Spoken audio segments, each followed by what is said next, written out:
إقامة دولة فلسطينية على الأراضي في العام 67 وعاصمتها القدس والأسرى واللاجئين نحن معها وموافقون، ولكن مقابل هدنة وليس مقابل اعتراف أو تنازل عن أرض الآباء والأجداد. Tahun 2006, Ismail Haniyeh berdiri di hadapan massa yang bersorak. Suaranya lantang menembus udara Gaza yang panas dan berdebu. Ia menegaskan sikap keras terhadap para penjajah dan menyatakan komitmennya yang tak tergoyahkan terhadap perjuangan Palestina. Namun, seperti banyak tokoh dalam sejarah perjuangan, langkahnya mengarah pada sebuah akhir yang tak terduga. Pukul 1:37 dini hari, sebuah ledakan mengguncang sebuah penginapan mewah di dekat Rasorski yang tersembunyi di pegunungan Timur Tengah. Di salah satu kamar tamu yang dijaga ketat oleh pasukan revolusi, jendela pecah, dinding runtuh, dan api menjilat langit malam. Di antara puing-puing yang masih mengepulkan asap, tergeletak tubuh tak bernyawa Ismail Haniyeh, pemimpin politik Hamas sekaligus kepala negosiator perdamaian dalam Perang Gaza. Malam itu, ia menghembuskan napas terakhir di rumah seorang sekutu, jauh dari tanah yang ia bela. Namun, siapa yang cukup berani untuk menanam bom di kota paling dijaga di Timur Tengah? Dan yang lebih penting, kenapa Haniyeh harus mati di sana?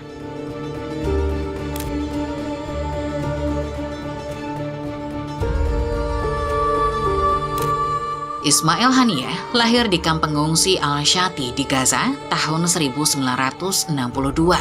Lingkungan sempit yang membesarkan generasi dengan memori pengusiran dan blokade. Saat menjelang dewasa, ia menempuh studi sastra Arab di Islamic University of Gaza. Dan di kampus itulah jalurnya bertaut dengan Syekh Ahmed Yasin, sang pendiri Hamas. Dari asusan yang setia, namanya pelan-pelan naik menjadi sosok kepercayaan. Lalu, representasi Hamas di panggung politik Palestina. Sejak awal bergabung, Haniyeh dikenal sebagai bagian dari sayap politik Hamas yang lebih pragmatis. Ia jarang berbicara dengan retorika kekerasan seperti para komandan militer di Gaza, namun tetap menolak pengakuan terhadap Israel. Bagi Haniyeh, perjuangan bukan tentang kompromi, melainkan tentang strategi bertahan hidup di bawah tekanan kekuatan besar. Satu hal yang Haniyeh pelajari dari Yasin adalah perjuangan tak selalu dilakukan di medan perang. Kadang, hal itu dilakukan di balik meja negosiasi yang dingin. Pelajaran itu terbukti ketika Hamas menang besar di pemilu 25 Januari 2006 dan Haniyeh diangkat menjadi Perdana Menteri Palestina oleh Mahmud Abbas. Namun kemenangan Hamas atas Fatah justru menyulut protes dari negara-negara barat.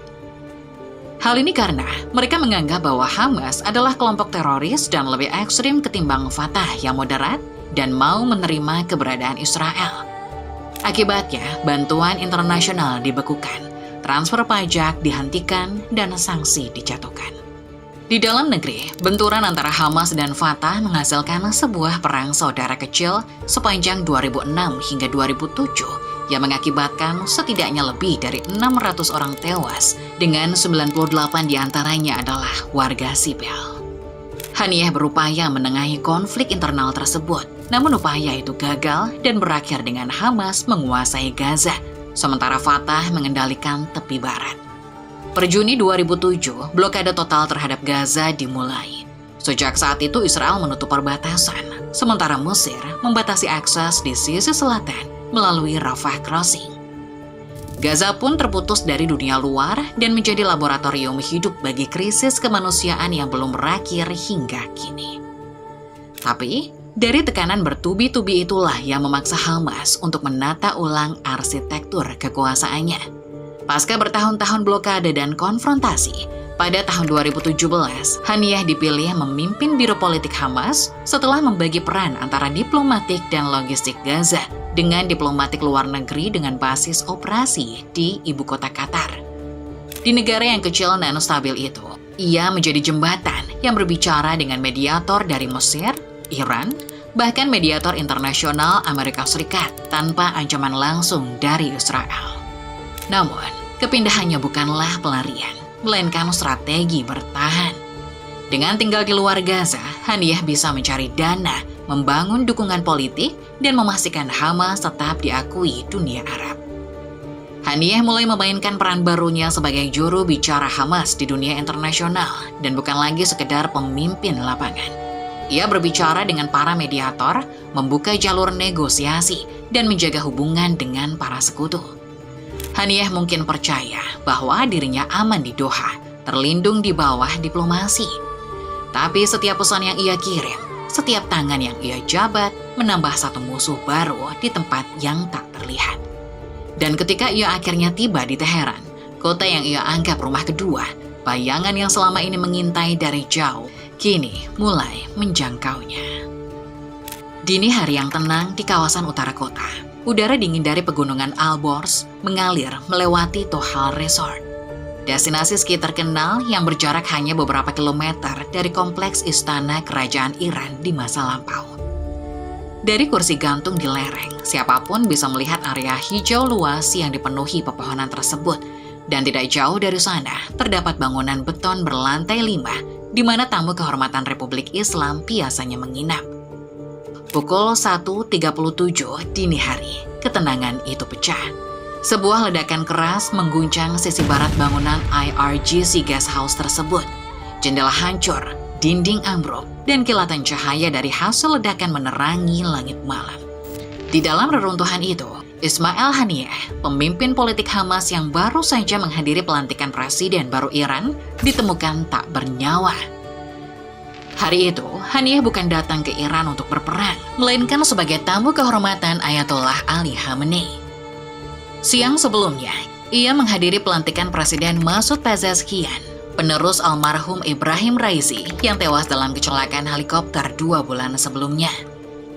Kehadirannya di Teheran adalah simbol hubungan erat antara Iran dan Hamas, antara dua poros yang sama-sama menentang Israel dan sekutunya.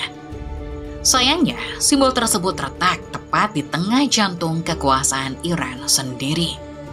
Ayatollah Ali Khamenei, pemimpin tertinggi Iran, menyebut pembunuhan Ismail Haniyeh di wilayahnya sebagai kejahatan besar dan memperingatkan bahwa rezim Zionis telah menyiapkan dasar untuk hukuman keras bagi dirinya sendiri. Bagi sebagian orang, Mossad terdengar seperti nama lembaga intelijen yang dikagumi sekaligus ditakuti. Selama puluhan tahun, badan intelijen ini telah dikenal dengan operasi-operasi berani, dari penculikan salah satu otak Holocaust yang kabur ke Argentina di tahun 1960, pembunuhan ilmuwan nuklir Iran, hingga operasi rahasia di Eropa dan Afrika. Namun seperti yang banyak orang tahu, tidak ada hal yang sempurna di dunia ini. Di awal 2010, Mossad melakukan blunder fatal yang membuat beberapa sekutunya mendidih. Tepat pukul 12.09 dini hari pada Januari 2010, kamera Bandara Internasional Dubai merekam dua pria asing bernama Michael dan James melangkah melewati Bandara Internasional Dubai. Setengah jam kemudian, muncul lagi dua nama lain, Kel dan Kevin. Semua datang dari penerbangan berbeda, seperti Paris, Roma, dan Frankfurt. Tak saling kenal di depan publik, tapi setiap gerakan mereka disusun seperti koreografi yang presisi. Mereka bukan wisatawan, mereka adalah anggota unit pembunuh paling rahasia milik Mossad bernama Caesarea, tim elit yang bertugas menjalankan Red Page atau perintah resmi dari pemerintah Israel untuk melakukan pembunuhan terhadap individu tertentu. Dan target mereka kali ini adalah Mahmoud al-Mabhouh, pejabat Hamas dan pedagang senjata yang dianggap sebagai jantung logistik Gaza. Sepanjang hari, setidaknya 27 agen berpindah-pindah hotel di seluruh Dubai, mengganti pakaian, identitas, dan bahkan gaya rambut. Beberapa menyamar sebagai turis, sebagian lain berpura-pura jadi pembisnis di lobi hotel, sambil memantau setiap langkah korban lewat kamera saku dan telepon satelit. Ketika matahari terbenam dan koridor mulai sepi, 4 pria dengan topi bisbol naik ke lantai 2 hotel, di mana al-Mabhouh sudah dipastikan menginap. Sistem keamanan hotel bahkan mencatat upaya pembobolan elektronik pada pukul 8 malam. kemungkinan besar mereka sedang menghack kunci pintu digital kamar almarhum. Tidak ada yang benar-benar tahu apa yang terjadi di dalam kamar 230 ketika almarhum kembali ke kamarnya pada pukul 8.24 malam.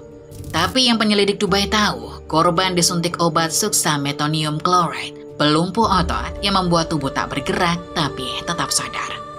Listrik dialirkan ke kepala dan dada, menimbulkan pendarahan otak dan luka bakar kecil. Untuk menutupi jejak, mereka menempatkan botol obat di meja dan mengunci pintu dari dalam, seolah korban meninggal dalam tidur. Selain rekaman CCTV yang memperlihatkan 27 wajah agen Israel, blunder terbesar mereka yang membongkar kasus ini adalah paspor dengan identitas pinjaman dari negara-negara sekutu Israel, seperti Australia, Inggris, Prancis, Irlandia, dan Jerman. Atas kejadian ini, Inggris dan Australia bahkan menyuarakan secara langsung kemarahan mereka. Such misuse of British passports is intolerable. The fact that this was done by a country which is a friend only adds insult to injury. This was not the act of a friend. This is not the first occasion where there has been misuse of an Australian passport by Israeli agencies. Perwakilan Dubai yang merupakan sekutu Israel juga menyebut bahwa operasi ini sangat menyedihkan dan tidak dapat diterima. Sejak saat itu, metode pinjam paspor ini secara garis besar tidak lagi digunakan karena dampaknya yang merusak hubungan diplomasi. Terlebih lagi, Israel terlalu bergantung pada dukungan politik dan keamanan dari Barat untuk mengambil resiko yang sama lagi. Dan hal itu bahkan berlaku di negara sekutu di area Teluk, seperti Uni Emirat Arab, Turki, Mesir, dan Qatar. Di sisi lain, Hamas mulai mencari tempat aman bagi aktivitas politiknya. Setelah hubungan dengan rezim Suriah memburuk pada 2012, mereka memindahkan kantor pusat politiknya ke Doha, Qatar, negara yang sering berperan sebagai mediator antara Hamas, Mesir, dan Israel. Disitulah para pemimpin Hamas seperti Khaled Meshal dan Ismail Haniyeh beroperasi hingga kini, mengatur diplomasi, negosiasi gencatan senjata, dan pembebasan sandera jauh dari jangkauan langsung Mossad. Menariknya, keberadaan para pemimpin Hamas di Qatar bukan hanya disambut oleh pemerintah Doha, tapi juga diketahui dan dibiarkan oleh Amerika Serikat. Washington menilai menjaga para pemimpin Hamas di bawah pengawasan sekutu sendiri jauh lebih aman ketimbang membiarkan mereka bersembunyi di Teheran atau Damaskus. Hal ini tentu saja mempersulit agen Israel untuk mengeliminasi target-target mereka. Tapi juga mereka tidak bisa menyerang di tanah sekutu, mereka masih bisa menyerang di tanah musuh. Dan beruntung bagi Israel, Hamas sangat dekat dengan rezim Iran yang merupakan musuh bebuyutan Israel. Setelah kematian Presiden Iran, Ebrahim Raisi, pada Mei 2024 akibat kecelakaan helikopter yang juga menewaskan Menteri Luar Negeri Iran, Hossein Amir Abdollahian, Teheran diliputi suasana duka dan kehati-hatian. Tapi, di balik upacara pemakaman dan kesedihan nasional, Mossad melihat peluang akan adanya pergerakan pejabat asing ke ibu kota di momen pelantikan Masoud Pezeshkian sebagai Presiden baru Iran pada Juli 2024. Mereka tahu, Haniyeh pasti akan datang. Operasi perencanaan dimulai sejak Mei 2024. Hanya beberapa hari setelah kecelakaan Raisi, ABS Australia juga melaporkan bahwa Mossad menyuap 2 penjaga IRGC atau pasukan revolusi Islam yang bertugas di kompleks tamu presiden untuk meletakkan bom di kamar Haniyeh dengan bayaran berupa uang dan suaka di Eropa. Dengan akses dari dalam, sisa operasi tinggal menunggu waktu dan keberuntungan. Menurut laporan dari media Israel, Mossad diketahui telah melakukan operasi rahasia selama bertahun-tahun di dalam Republik Islam. Salah satunya adalah dengan memantau area itu lewat drone mikro yang diterbangkan dari perbatasan Azerbaijan. Meski tidak disebutkan secara eksplisit, tapi terdapat kemungkinan besar bahwa drone ini digunakan untuk memantau guest house yang ditinggali Haniyeh sebelum malam kematiannya. Cara lain yang mungkin mereka lakukan adalah mengintai secara langsung melalui bukit di belakang kompleks istana. Lokasi guest house yang berada di kaki pegunungan membuat bangunannya mudah terlihat dari lereng bukit di sekitarnya. Agen Mossad memanfaatkan topografi ini untuk mengamati pergerakan di dalam dan sekitar gedung melalui kursi gantung maupun pepohonan yang mengelilingi guest house. Menurut laporan media internasional, diketahui bahwa bom yang digunakan berukuran sebesar batu bata, kecil tapi mematikan. Perangkat atau bahan yang digunakan tidak pernah bocor ke media. Namun banyak yang percaya bahwa semuanya dikendalikan secara jarak jauh oleh agen Mossad yang berada di tanah Iran setelah menerima informasi intelijen bahwa Haniyeh memang ada di ruangan itu. Pasca kematian Haniyeh di bawah hidung pasukan revolusi Islam, suara gelak perang yang lama teredam perlahan mulai muncul ke permukaan. Iran bersumpah akan membalas. Abbas Araghchi, Menteri Luar Negeri Iran, berkata bahwa Iran tidak takut dengan eskalasi di wilayah Timur Tengah. Namun di saat yang bersamaan, mereka juga tidak mencari eskalasi seperti yang dilakukan Israel di Teheran. Meski begitu, pejabat Sekretaris Jenderal PBB, Antonio Guterres, tetap mengkhawatirkan akan adanya eskalasi yang berbahaya antara Iran dan Israel yang menyebar ke wilayah lain. Beberapa bulan kemudian, pada 13 Juni 2025, Israel melancarkan serangan besar ke fasilitas militer dan nuklir Iran. Iran membalas dengan gelombang rudal balistik dan drone ke wilayah Israel yang menghantam Tel Aviv dan Haifa. Dalam hitungan hari, Lembaga International Atomic Energy Agency atau pengawas nuklir dunia mengeluarkan pernyataan tegas tentang kemungkinan meluasnya ketegangan ke seluruh kawasan, serta terpicunya konsekuensi lain seperti pencemaran lingkungan dan reaksi internasional yang sulit dikendalikan. Perang ini mungkin tidak dimulai dengan satu ledakan di Teheran, tapi tewasnya Ismail Haniyeh bisa menjadi salah satu percikan yang mempercepat eskalasi di kawasan. Gema kematiannya menyebar jauh lebih luas dari yang bisa dibayangkan siapapun. Namanya kini hidup di antara doa, amarah, dan dendam yang tak kunjung padam. Iran dan Israel terus saling mengancam. Sementara dunia kembali memainkan peran lamanya, menonton dari kejauhan, menyusun pernyataan, tapi jarang benar-benar berbuat apa-apa. Di akhir semua ini, setiap bom, setiap pembunuhan akan selalu melahirkan 1000 alasan baru untuk saling membenci. Bagaimana menurut kamu? Kalau kamu tahu informasi lain, punya pandangan berbeda, atau sekedar ingin menilai dari sisi yang belum sempat dibahas, bagikan pendapatmu di kolom komentar.